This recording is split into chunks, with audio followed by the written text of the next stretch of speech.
In front of me is Redmi Note 15 Pro, and today I would like to show you how you can turn on and use voice typing.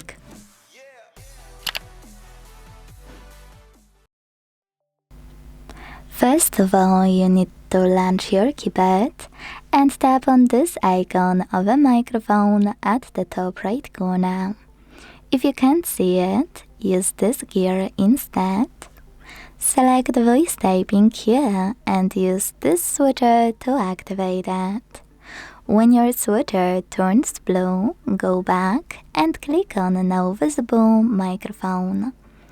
If you never used it before, click on while using the app in the pop-up for it to work. Then start typing. As you can see, voice typing is on. If you wanna stop, you can pause or use the same microphone. Quick tip, you can also turn on voice typing and then click on tiny icon that will appear right next to it. This way you can use it from this toolbar. To delete text on the go, use this button with an X next to microphone 1.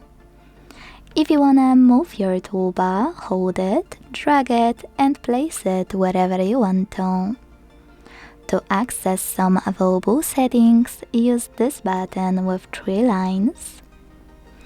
And to go back to standard keyboard, click on keyboard icon. Thanks so much for watching. If you enjoyed this video, leave a like, comment, and subscribe. Bye!